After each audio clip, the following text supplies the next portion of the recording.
So thank you everybody for joining us today. We're going to talk about from command line interface to API, which is a great topic. Thanks you guys for coming up with that.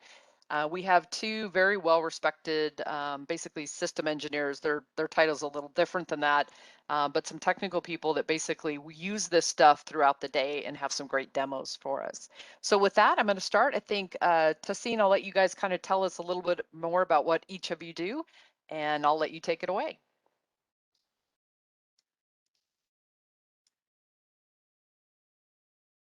And we don't hear you, Tahsin. Let me.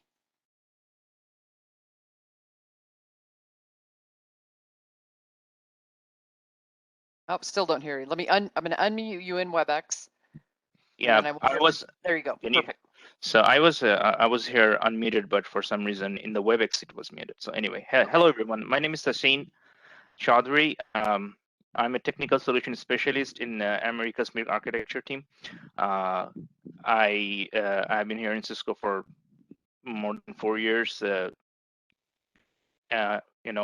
Working with the mainly optical products and the routing products that's under America's Milk Architecture team, right? So also we work on the automation stuff as well. Most likely in the all the proof of concepts, talking to the customers, providing the architecture overview, test plans, etc. So yeah. So starting with that, I will let Alex introduce himself. Thanks, Tahsin, and hello, everyone. Thank you so much for attending our webinar here. I can't tell you how excited we are to be here and talk a little bit about the kind of stuff we do day in and day out. So looking forward to it, and I apologize. I accidentally annotated on the screen here, so please excuse my technical difficulties. So yeah, thank you, Alex. So we in this session we will talk about the network programmability approaches. Usually we have two kinds of approaches, and if you don't mind, can I share my screen very quickly so that I can drive by myself? You bet. Yeah, and the slides are uploaded too, and you have presenter role if you want to just click through the slides. Yeah, it's better I drive. Okay, so you see my screen, right? Yep. Yes. Okay. So basically, we will be talking about how we migrate from CLI approach of network programmability and to the API, right? API rules. So we all know that, we all know networking stuff. We all know how to run a network device, either it's iOS XE, iOS XR, NXOX, or CSR devices, right? We know the command lines more or less. And we also started learning how to program specifically in Python. Right now, we want to merge them together, right? So I think as a first approach to network programmability, CLI-based programming approach is a very good one. It's not, obviously there are some, small pitfalls, right? But it's a very good starting point. I started with that. So when I joined Cisco, I knew how to, I have some idea on how to code in Python programming. So I learned the Python APIs that is related to network programmability, right? Plus I learned how to use the network devices, right? So joined together and started my first script. So for those who have some fear on how you can start programmability, don't worry about it. You can always start simply running your command line show command using Python. Then you start and go to the further, special and advanced level of programmability. So you'll start with that. So like I said, CLI-based programming approach. This is actually a CLI command based, right? Show commands or configuration stuff. Obviously, if you're working with only CLI command and you will get this, you'll see the output on your screen, right? That means you have to grab those outputs in your Python program. So it is also output syntax dependent, right? It relies on a very good, knowledge and programming language, specifically string operation and regex in most cases. Not always regular expressions, but most of the time string operations, right? There are a lot of examples in Python, C++, Java, Curl, Ruby. I mostly use Python. Python provides much more flexibility actually in wide ranges of libraries. So I use Python. I'm actually comfortable using Python. So I think most of the use cases you will see in Cisco and under in the DevNet programmability learning courses, you will see Python is the most used programming language, right? There are two concepts of CLI-based network programmability approaches, which is on-box Python and off-box Python. For your information, on-box Python means some of those devices and Cisco devices also have Python library, Python installed in the device, right? So they can utilize, users can utilize on-box Python for various kind of programmability, automation scripts, etc. Or we also have on-box Python method, right? Which means you have your laptop, you have your Python environment installed, and with that you will try to connect your device through Python script running on your laptop, right? So simply, when you run your command line, you connect with SSH or Telnet, isn't it? So you will let the Python script do that for you. Python will either you'll use SSH or Telnet through its through some of the libraries like netmiko library. We'll be using that. Connect to the device in your network and run some commands. That's how it works. So let's start, right? So if you see here, I'm presenting directly an example that I have been working for the past 2 weeks, and I'm just utilizing a portion of that. So one of our customer wanted to see the packet loss ratio, which they described as in a ratio of the input errors and the packet receipt for an interface, right? So I'll be showing that. So as a starting point, right, you have yourself with you, right? And then you have your network over here. Now you have your Python environment, and you just write a code. Now this is a code looks like. So what happens here is if you see my screen, let me give you a laser point over there so it will be easier. If you see my screen, right, I have used netmiko library. I will be using gigabit 1 Ethernet. This is the show command, right? So show interface, this interface name. You all know this this command, right? So what will happen here is if I just end that. No, hold on.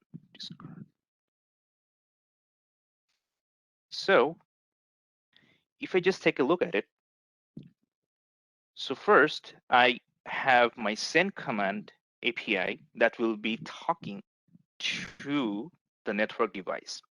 Obviously, I am having a network device object over here. So I will call it and I will say to run the command. Then I will have my output in an output variable simply. So what happens next is pretty simple. I need to perform string operations on the output of the show command, right? To extract the desired parameter values. So this is all the required operations, string operations that you want to deploy for getting the required output. So what I'm doing here is, or if you see over here, I'm simply splitting based on new line. Before that, I'm stripping. That means I'm actually stripping the unwanted spaces. See that started a lot of string operations. Then each line, I'm again stripping the unwanted spaces, and I'm splitting based on the packet input. How I'm getting that? Because I need to see the output. So that's the output, right, of the show command. If I take a look at here, you see this is my input. This is the information I'm looking for, the packet input and the input errors. So I need to find. That's the reason I'm actually going line by line, trying to find this particular string, and based on that, I'm splitting my string and trying to find this number. Same over here.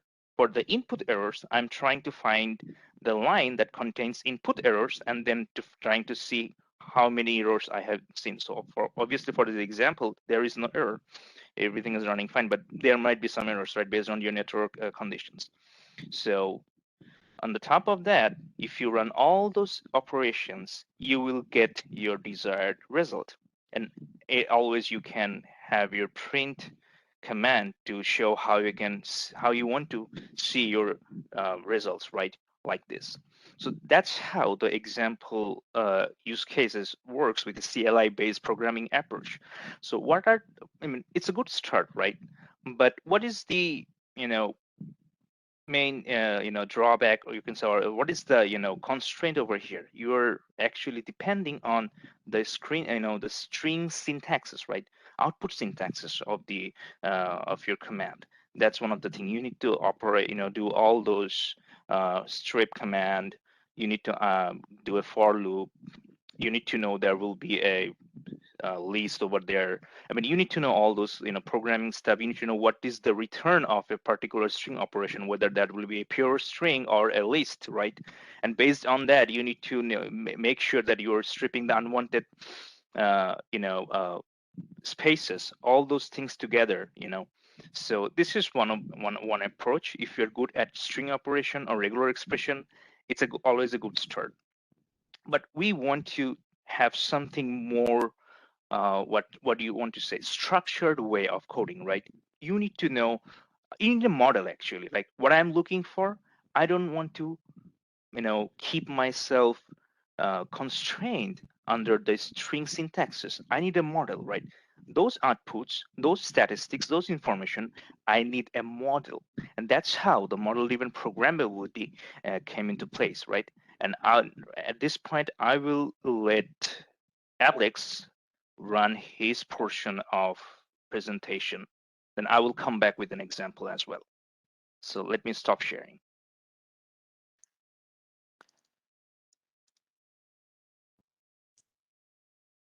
And Alex, I've made you presenter. Perfect. Thank you so much, Echo. Excellent job, Tahsin. I hope you all got something a little bit out of what Tahsin just said there, right? CLI is an excellent tool in the industry that we currently use day to day, but there are some challenges with it. Unfortunately, there are pieces to CLI, like text-based operations, that make it a little bit tiresome to use. And the other big challenge is that all these different vendors, all these different applications, they use CLI differently, because nobody's here telling them that they have to do it a specific way. So we end up getting a few different challenges. And like Tahsin said, there's got to be more model-driven way. And this is the rise of model-driven programmability came about. Now, I know we don't have Slido, unfortunately, but I'm going to raise a question here. And if you can do your best, answer in chat or answer in the Q&A section, just yell it out. But I want to ask, to everybody here in the audience, what word or words come to mind when we say data model, right? I kind of want to know where everyone stands. So just take a moment, shout it out. Open my chat so I can see. So I'm getting a few private. I got a Yang. Yang, good. I got the word standard. Way Good. to represent. View, REST API. Definitely got our developers in-house. Computer representation of data. How about anything abstract? Vendor specific. There you go. Okay. Yeah. So we do see where we're going with this. We're going towards a way to represent data in multi-vendor environments in a standardized way, one way that we can understand, regardless of vendor, what we're talking about. Now, I clearly wouldn't be on the list of what we're thinking here, because when I think of data models, I think of a tree. And I don't know if anyone knows what this tree specifically is. This is just a fun little Q&A, but this is actually all made out of Lego at Legoland, and it's got almost 800,000 Lego bricks. And that's awesome, because that's kind of what we're trying to do here. We're trying to create structure among thousands of data points and find a way to traverse through that tree and find that data very quickly. And so when we think of a tree, for my example, we have roots, we have a trunk, we have branches that come off of this tree trunk, and then we have leaves at the end of those. If we think about it in a slightly more technical way, we still do have leaves, but we have slightly different terms. With a data model, we have something that's known as a container. And this is really what we're encapsulating in the data model. And then we can define different things. So if you think of a set of branches like a list, then each branch has a bunch of little twigs coming off of it, which is our leaf list. And then each leaf list has a bunch of leaves, which create our petals on the tree. So that's just a very high level overview of what we think a data model is and some of the components that come with it. We'll send you these slides so you can have some quick cheat sheets. But let's put this more into an example. I'm going to do a quick abstract example, and then Tahsin's going to actually take you through applying this way of thinking to that CLI approach he just went through. So I don't know if you guys know Devvie, but Devvie is our Cisco DevNet mascot, and he is one of my favorite people to use as an example. So when we think of our tree data model, what we would need to do to create Devvie is we define our robot. He is a robot, and he uses those cool DevNet robot parts that we all see here on the screen. Right? We've got the styling, we've got the TV, we've got the antennas, all of this stuff Cisco DevNet provides to us. And so simply to define Devvie as a Yang model that someone could understand is we define maybe a head that he has. And we can say, well, it uses the DevNet robot head and antennas, but we can say where those antennas go, where the eye locations are, what color are his eyes. If we give him a pencil, is it sharpened? We can start to define the way we have created and configured Devvie. And let's take this a little bit more further towards the industry because we see structure here, but we want a little bit better. So I think all of you have now completed or have at least seen or heard of that Postman webinar that was done a few weeks ago. But this is driving towards some of that thinking of standardizing the way we look at models. And this format is called JSON. There's nothing too fancy here, but we're just rewriting that data model on the previous slide in more of a curly bracket notation that we think of with JSON. And finally, with JSON, we can then make that quick jump to what a Yang data model represents. So I'm using those same terms, containers, leaf lists, leaves, and you can see how we've created Devvie here by applying that logic, right? We've imported DevNet robot parts, our container is the head, we use the different pieces, we have leaf lists, we have leaves, but they're all defining specific data points. And this is the foundation of data modeling and model-driven programmability, is finding a way to standardize the way we look at data. So with this Devvie example, we're now going to shift our thinking to a more in-depth industry example. What we saw with Tahsin, we're going to now apply the same way of thinking. So Tahsin, let me hand this off to you and let you take the group through this.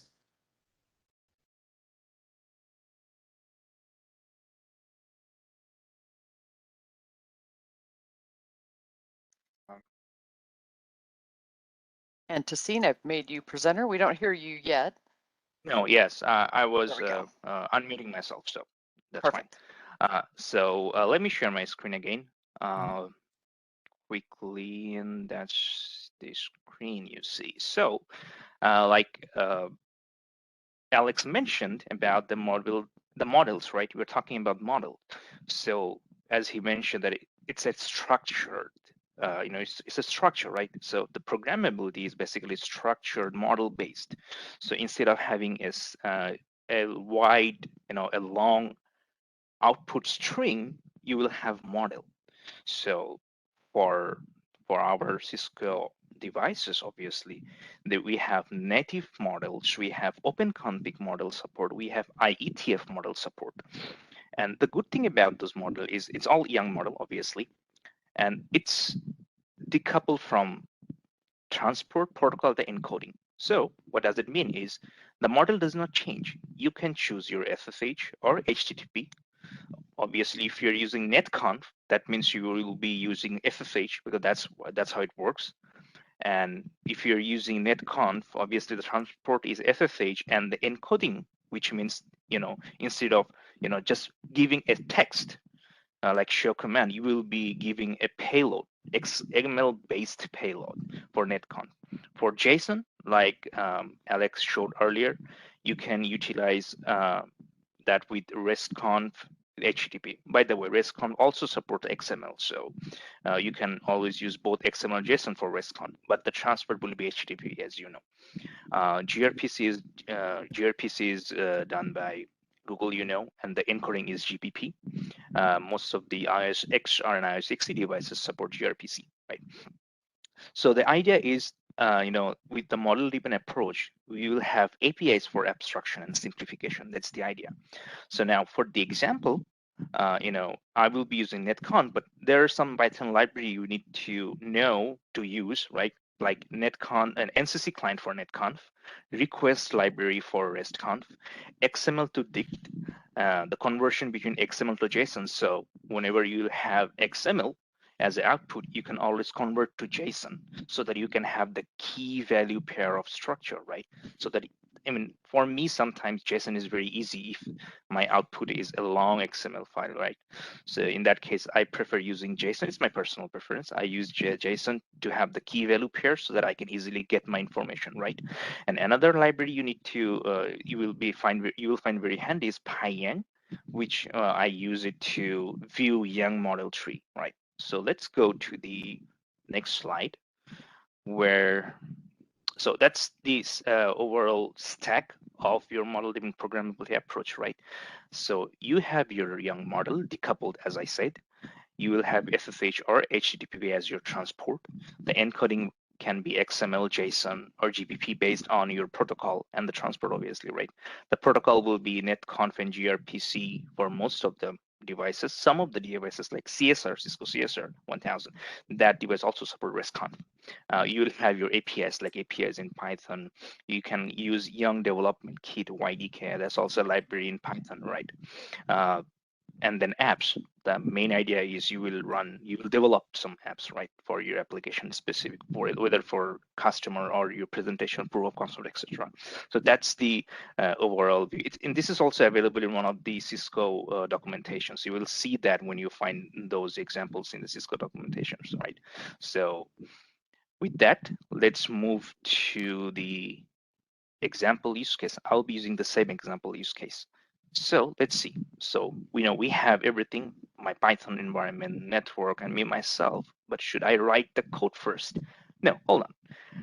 Let's review the young model first. That's the idea, okay? So using Pyang, I will show you the demo a little bit later, but using Pyang, so there's a command like Pyang -f3 module name. You can choose the depth, how many layers you need to see. As an example, for this particular use case, the model name is Cisco iOS XE interfaces.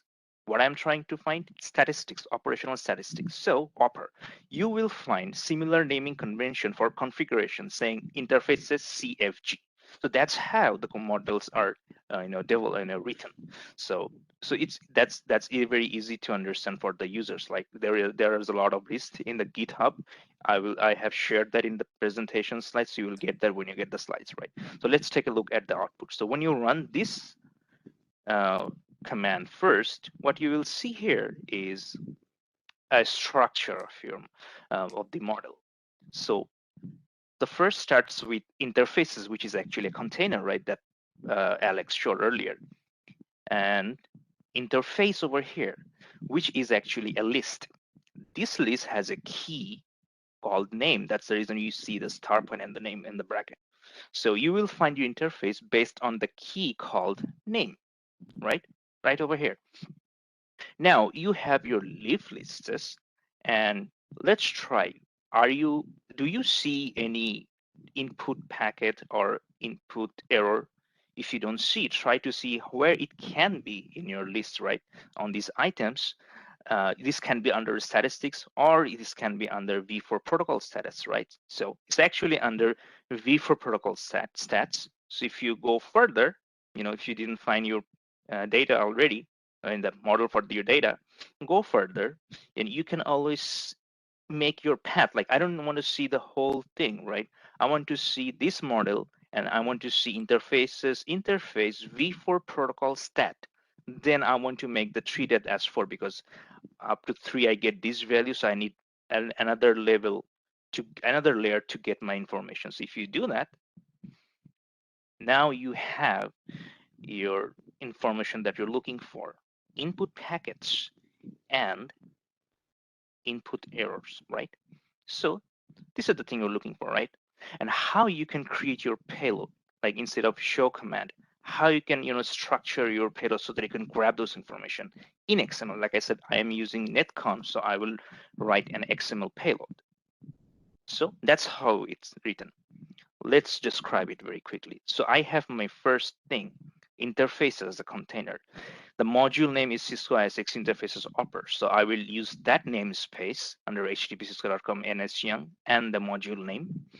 Then I will add this interface tag as a list, obviously, and I will grab my specific interface based on the keyword because that's the key, right? And under that, not on the not and as a new layer because that's the key. So under the same indentation, you will find the v4 protocol stats tag. And then under that, with a new another level of indentation, you will see your you need to find your the statistics you're looking for, right? So if you are looking for specific statistics, you just better write down the model name, the specific leaf name in packets and a right slash, right? That's how you are actually telling, hey, my device, bring the information about in packets and input error. That's how you can write XML payload. So if you have everything that you need, right? So what we will do now? Oh, before going that, if you want to know how this actually looks like, say this is an input, this is your payload, right? And the RPC reply will look like this. That means instead of having an output, long output, you will have an XML encoded output with the information you're looking for. So when I ran that command, I found this, okay? Then let's see. If you are interested in converting, like I said, I am sometimes comfortable with using JSON. So I can convert the XML output into JSON, and that's how it looks like. So it's easy for me to, in the JSON format, it looks like a dictionary. So if I just put that under a dictionary, I can just use key values, right? RPC reply data, interfaces name, VV protocol, and in packets, right? So let's move ahead. So now I have my code. As I described earlier for CLI, for this one also, I'm utilizing another library, which is NCC client, and I'm trying to connect to my device or host using this manager, and then I'm actually giving that payload to get interface stats RPC. What I'm trying to say over here is, if I go back, this specific payload that is saved under this variable name and giving the interface name over here. So going that, it's actually talking, my Python script is actually going to, connecting to the device and trying to get the information. The device will reply with the RPC reply. So I know the data structure, right? Because I know it will reply as, it will get as a RPC reply and data, and I have my container interface, v4 protocol stat, and in packets. So I don't need to look at to the output string anymore, right? Like I did for CLI approach. All the information I have from the Pyang tree structure. So I just need to, go ahead and run some operations. Like I said, I am comfortable with using JSON format, so I converted XML to dict. That means actually it will convert the XML into JSON format, which is actually a dictionary in Python. So then I want to parse the info from the RPC data reply. I'm getting my input packets and input errors. I didn't have to look at the output later. Before retrieving this information, right? And that's the key, right? You are not dependent on the output syntax. If you know the model, if you understand the operation statistics, what are the elements for that, and the configuration statistics, you can just use that without looking and and running any kind of string operation. That's the beauty, right? And also, I don't like regular expression at all. That it's very quick. I mean, it's very hard to understand sometimes. But I don't want to spend a lot of time understanding some specific string operation. Rather, I want to move forward with whatever I have in a better way, right? So model-driven programmability, it's a better way of coding based on compared to CLI. But like I said, I don't want to say the CLI is very bad, because it's a good starting point. We will see a lot of examples on CLI, right? It may happen that sometimes the models are not present for the particular feature.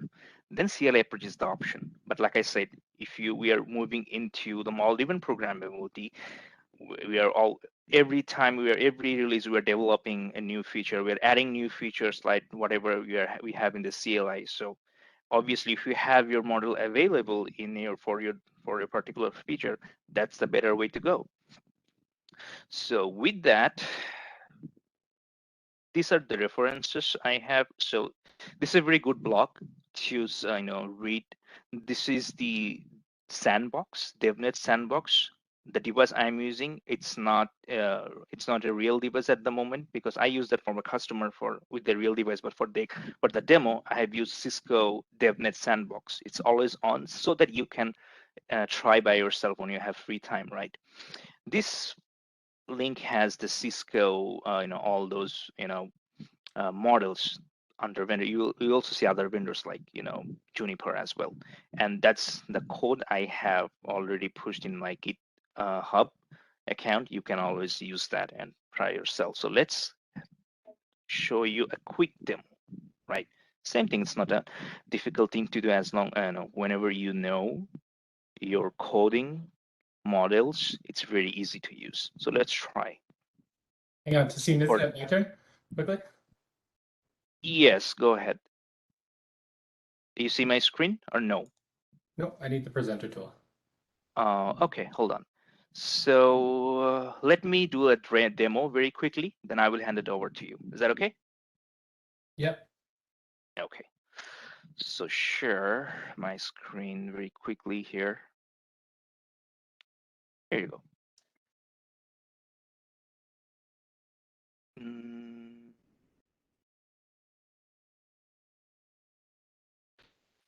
So sometimes it's better. I'm not sure whether you have gone through all those other stuff, like how to create a virtual environment, but it's a good approach to use a virtual environment always,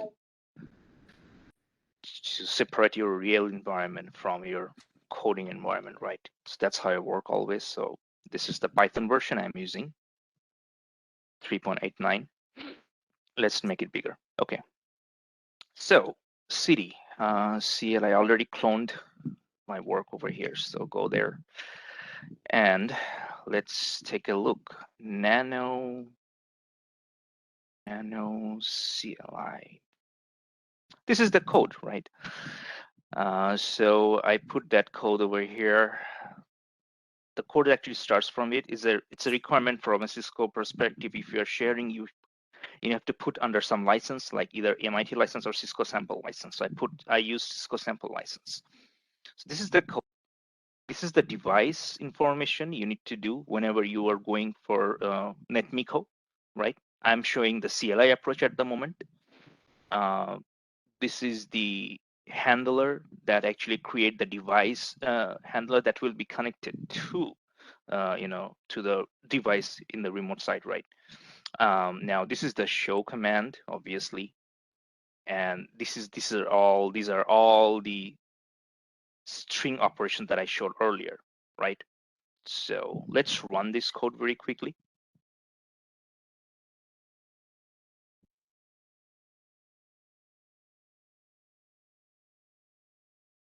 Here you go. Like I said, this is the command line output. I need to look at this information and this information, and with all those string operations, I'm getting these results at the end, right? Let's take a look at the model-driven programmability code. So nano model. There you go. This is the code. Like I said, I already uploaded in the GitHub. You can always get that. This is the filter, like, the XML payload. You can also call it as a filter. I just developed in this way. And then for NCC client, that's how you can connect to your network device. And with the Dev Connect Get API, you can utilize that particular, like I said, that particular RPC, or the filter, the XML, or you can set the XML encoded payload here in this area. So you can use subtree and use this variable to get your payload and push it towards your network, right? And then you can parse it to get the key value pair for your output, and then you can have your information over there. So since with the model-driven programmability approach what is the structure of your model, you don't need to go to the output syntax again. You know what are those layers. Just put that in your key name and get your information. So with that, let me exit and run this, and you will see this is the output looks like in JSON format, obviously, and then that's how I am getting my answer. That's how I'm getting my input packets and error. So this was one of the use cases I've worked for a customer. There was a lot of iterations involved with this particular number of input packets that has to be done before I go there. But I escaped those portions because it will be a very long time. But this is the idea, right? So before I hand over to Alex for his next section, let me share how you can find some of the good informations. Like number one, sandbox. It's always on. You can log into that particular site with your Cisco ID, obviously. You have all this information about this sandbox. This lab requires no reservation, as you know. This tells you the capability of this particular sandbox, netconf and restconf, right? Plus, this is the credential information and all the port information. So you can always use that, play with it, create, get operation, anything you want to do that. Another side is Young Models, right? This is also available in GitHub. So you will see XR, XCS, VO, and X. XVO is another thing, but you see that sandbox is actually an XE device. If you take a look at, this is actually utilizing.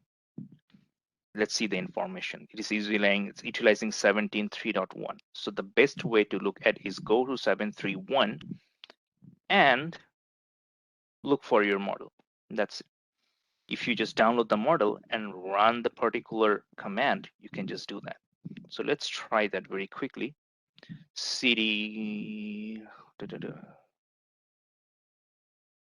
source activate cd yang. I go ahead and take a look at my commands here. There you go. Let's run this.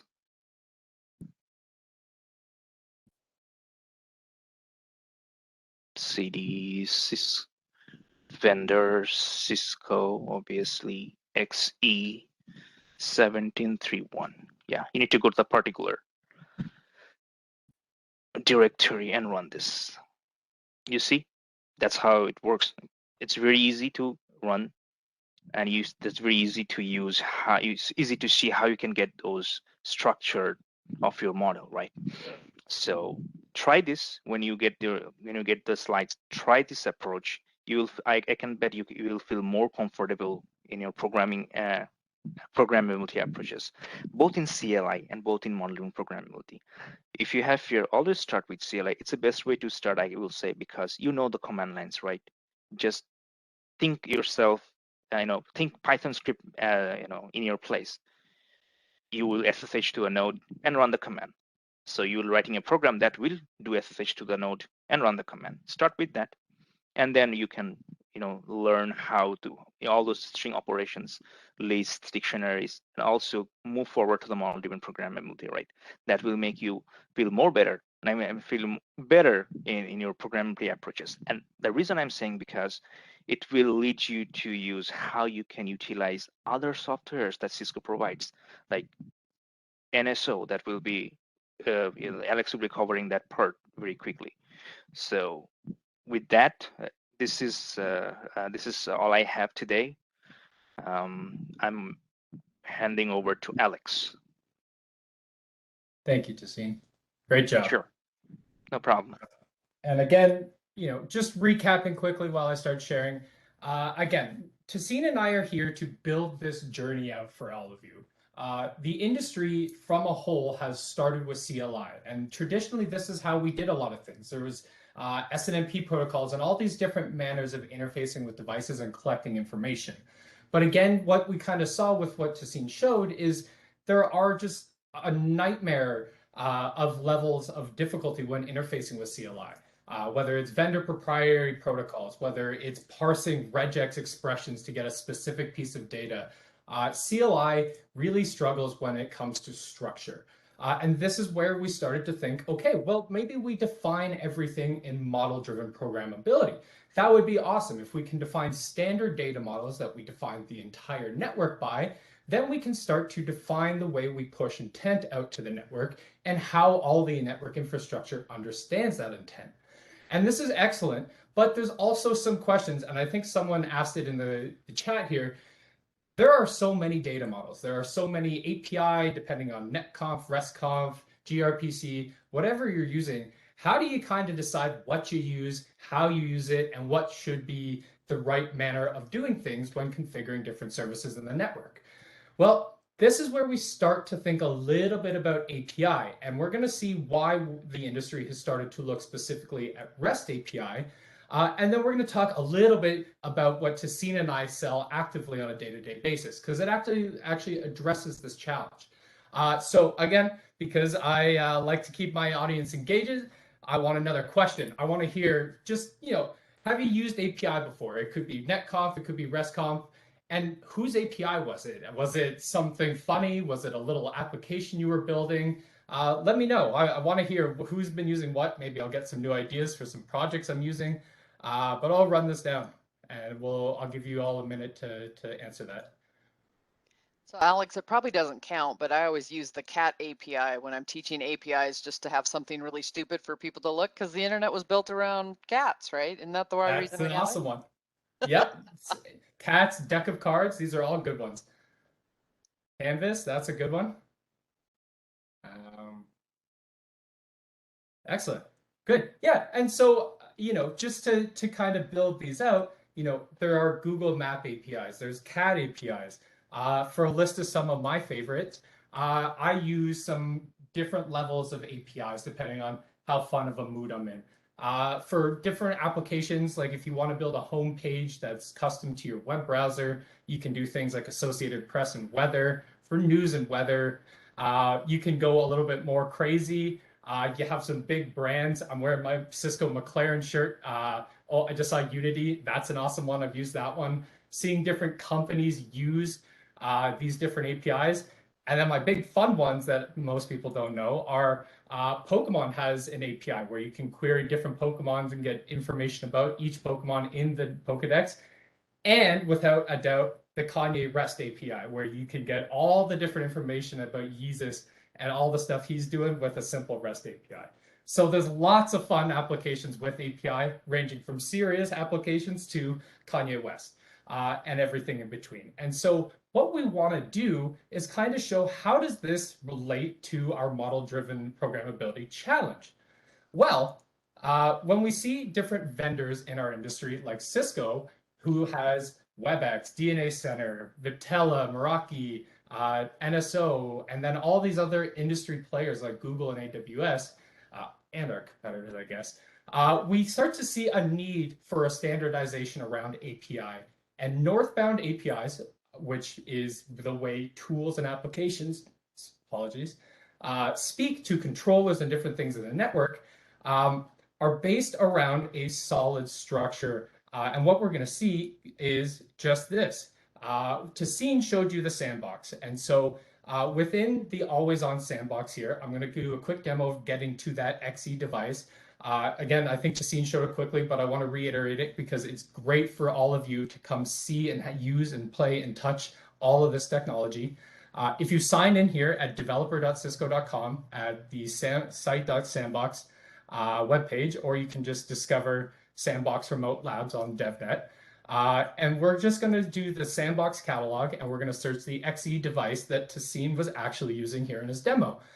He mentioned it's always on, it should be immediately available if I search XE here at the top corner. We see our 2 always on. I like the newer version. You don't have to. But if we go into this newer version of XE, load it, we see here on the side, on left-hand side, some details. And the big pieces you want to see are the access to the host and the username and password. And again, I know a lot of you have actually done the Postman webinar. And so this is where we're actually going to start playing in Postman. We're going to start to see this overlap between what we were talking about with interfaces and getting packet loss information with our Postman course, right? With that device in the sandbox that we saw, we were able to pull the host name, which is just the simple host here. We were able to get the port number, which is 443. That's just HTTPS. And we were able to start to see how we're going to interact with the device and some credentials to do it. So we have developer Cisco 12345. Again, you could screenshot this and run this at home in your environment. It will work 100% of the time. And when we run this, what we'll see is exactly what Tahsin showed in his slide. We got to start to see this Yang model of this XE device pulling this information through a REST API command. Now, this is great. We have a REST API that can do this. How does this translate to other technologies? How does it translate to an XR device versus an XE device? Well, this is where I get to shamelessly plug the technology Tahsin and I sell. This technology is called NSO, or the Network Services Orchestrator. And this tool has a primary focus to solving this, what API or what data model challenge do I use? And so again, we talk about the service activation challenging, having numerous proprietary API. You have some CLI-based commands, which are just unstructured and all over the place. And when you push these commands, or when you're querying, you're not really understanding whether it's actually going to provision or the data you're trying to receive is actually there, right? You're just guessing and doing some trial and error until you figure it out. So there has to be a better way, especially in production environments. And so what NSO does is it sits in the middle between your applications, your controllers, and your network infrastructure, and helps mediate that whole process of understanding what intent is being pushed into the network and how it's actually provisioned downwards. Now we can kind of show, again, just NSO has a great amount of different benefits to it as we start to go towards model-driven programmability and structuring netconf and restconf devices, but it abstracts the complexity of understanding which data model is which. So to the question that was answered, excuse me, tongue-tied, to the question that was asked a little bit ago, let's say we're doing an XE Yang model and we want to define those interfaces. Well, that's great, but let's say our service model wants to extend to maybe Juniper and Nokia devices along with those XR devices. Well, the good thing is, as long as each of those device types supports, let's say, an open config Yang model, which is an industry standard, right? We see IETF is a little bit more constrictive to different vendors, but open config is one of those open models that applies to all vendors. NSO is able to then apply that data model to different network infrastructure and controllers. So then we get to start seeing seamless interaction between the intent we're pushing and the network infrastructure below. And it helps solve this issue of API. So again, if you're looking to go towards model-driven programmability, start with the DevNet sites, start with the sandboxes, just play around with some API. Maybe even go watch that Postman course again and see if you can reincorporate some of the lessons taught there to some of the technologies that we have in the sandboxes. And then as you build, start to look how complicated or how creative can you get with these API calls. Maybe you start looking, NSO has learning labs on the DevNet site to see if you can really challenge yourself. See if you can provision 3 different device types from 3 different vendors with one service. It's challenging, but you can do it with NSO. I challenge you to go try it out. So with that, I think we have a few more minutes. I would love to answer some questions. We don't have any more slides here, but thank you so much for listening to Tahsin and I talk a little bit about going from CLI to model-driven programmability and finally to API. It's been a pleasure to be in front of you all, and we'd love to, yeah. So there's a question I just saw. Is there somewhere we can play with NSO? Absolutely. So in the same way, we see a lot of DevNet documentation. NSO is actually available for a trial installation on the DevNet page. So you just simply go to, I'll do it for you. We can go to our DevNet page. We can search at the top for NSO. We know that it has a full site. So I'm going to go to the NSO site here, which you can see is just developer.cisco.com/site/NSO. And we can see lots of different things. What's main is in the product guides and fundamentals, we can start seeing downloads and different ways to get the evaluation piece of NSO. We also, if you saw there, if I go back here, we have learning labs and different ways to get started with NSO and how you can do different model-driven multi-vendor programmability. So hope that answers that question. Maybe anything else? I have seen just one quick thing to see. Just a second. Yes. I have opened the poll for those of you that might need to drop at the top of the hour in 5 minutes. We'll continue to do some Q&A. If you don't see the polling panel for some reason on the right-hand side, if you click on the 3 little dots in the bottom right, it'll let you select a panel. Give us some feedback on this session and what other sessions you would like to see as well. So with that, go ahead, Tahsin. Sure. One of the question I see that what's the ratio of how the ratio calculated? It's actually inside the code. So I have shared the github.com that API. Sorry about that. So I have shared the GitHub repository. So you will see that calculation. It's pretty simple. Just input errors by input packets in a float. So that's over there. That was the ask, like, hey, I want ratio of input packet error and the number of input packets the customer asks. So that's what I'm saying here. That's pretty simple. So the idea is to see whether they can see anything lower than 1, to the power 10 to the power minus 10, 0.00001 out of 1 to the power 10 to the power minus 10 to the power 10 number of packets. That was the idea. So they wanted to have an input packets on the top, a lot of packets together. And then if you see any error in between that, just give a ratio. So that's how it's calculated. It's in the code. Another question was, why not SNMP? Let me ask you, why SNMP? If you have worked with SNMP, it's have been a good protocol, and the SNMP is actually still we use it for mainly for performance monitoring, right? For the tools like Netcool, right? Netcool tool devices, and those are not obviously free.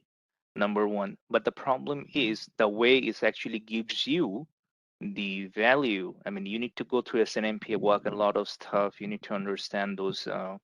You need to go towards the SNMP pages, which I find very difficult to get the information.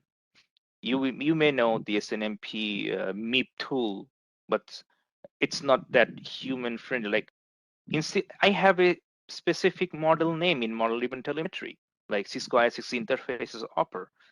In comparison to SNMP, I have OID. I don't like 1.3.192 blah blah blah dot a huge thing, right? I don't want that. So it has lack of readability, lack of it's a lack of writable MIBs, the information base, obviously. Say it has security concerns, obviously. With netconf, resconf, to be specific, model-driven programmability approach with the help of good applications like NSO, right? You have the ability to roll back, right? SNMP, it's difficult to roll back.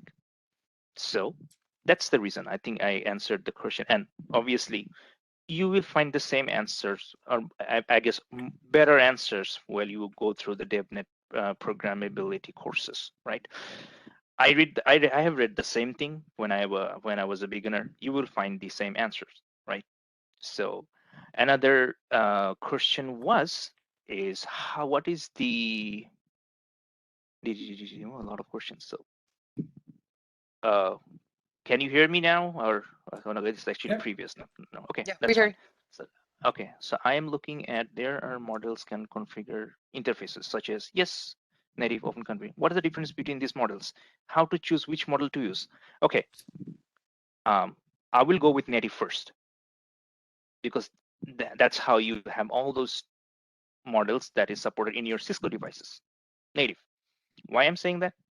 As an example, I have been working with a specific device, NCS 4200, for the most of the time, right? So NCS 4200, it's an ISXC device. Obviously, it has MPLS, specific bidirectional tunneling stuff with Flex LSP, a lot of all those features. So it's easier to, and some of these features are not available in the open interfaces, right? The open config interface is mainly used by, if you want to use GBP, gRPC, that's you can use. Maybe that's not, those features are not in developed yet through the Google, through Google, right? That's one of the thing. IITF interfaces, like you will have some, differences, simple differences between how we present in your models, right? So IITF interfaces or open config interfaces, whatever the models are there, like if you want to converge your application between a wide range of network, that's fine. You can utilize a combination of native open config and protocols, whatever you want to do, right? But that's the difference. Like the native model will have all those Cisco related features that may not be available in the IETF, right? The Cisco has a particular based on the standards, you can have IITF interfaces and open configs, all those features under there. But Cisco routers have some specific things that other vendors doesn't have, right? That's the reason I prefer using native first. Then obviously you can use other open config model based on, if you have common features, common output you want to see for all wide range of devices, you can always use the open config model or IITF interfaces. Hope that answers your question. Simply, and which course So would let you me just suggest for one a beginner? last, yeah, Tahsin, just a sec. So for Sure. those of you who haven't started the poll, there's about 3 minutes and 30 seconds. If you still want to start the poll, again, if you don't see the polling panel, click on the 3 dots in the bottom right, and you can select the polling panel. Thank you. Take it back, Tahsin. Sure, no problem. Try to find for the question, which course you suggest for beginner learning Python? Network programmability with Python. Let me find whether I can search it very quickly. Network programmability, blah, blah. Are you talking about the question about a Python course? Yes, I Yeah. think So that's let me take that one. Just so on the sure. developer site at Cisco, you can find some different modules. We also have a full Python course available through Cisco Networking Academy. And you can actually take it self-enroll, self-paced if you'd like. One other thing that we're working on as part of our programmability initiative here in the US and Canada is we've developed probably 40 different labs that instructors are debugging that make the Python relate to DevNet and programmability. So we're working through an initiative right now. We'll repackage all of that. We'll make it available basically to everybody across the globe, and then you can use those to practice. So as you go in and you're learning Python and you're talking about key value pairs or variables or loops, you're learning them in just a generic world, but the extra activities that we've built and created let you to see a context related to APIs and programmability. So I would look at the Python course in Netacad. There's also other great ones out there, but I need to plug our own product and then start there. Yes. So yeah, but there is some great material too on the DevNet site that is a little bit more focused just to the programmability for APIs in Cisco. So just go out there and Correct. search. You can search for Python Hank Preston has a phenomenal video series out there that does a really good job talking about different models and programming. And so there's a couple different resources out there for you. All right. Okay. Let's see. Did we get any other questions out there? Still a minute left on the poll if you like. Let's see. So I want to learn code security models. There was a question on that. Okay. We don't have anything. It depends on kind of what they're looking into. To see any insight into availability or where they might go, that one I wouldn't have off the top of my head. Well, I never played with the code for security a lot, but I have seen those are available. So if you go to the good way of showing that is if you go to the DevNet site and go for the DevNet specialization for network security, Yep. look at those models. Okay. Easiest way to go. If you are trying to find some specific thing, code security or Cisco security, enterprise service provider, go there. You will find a lot of materials and places where to go. I hope that answers the question. Excellent. All right. Well, I think we have all the question answered. Alex did have to drop for another call, so thank you, Alex. We'll make sure we thank him as he gets off. Tahsin, thank you so much. Love the examples, No problem. the how-to. Love the fact that you guys are open to demoing so they can really see this stuff in action. So I think you guys did a great job putting everything together. Thanks everybody for joining us today, and have a great day and a great weekend coming up as well. Thank you.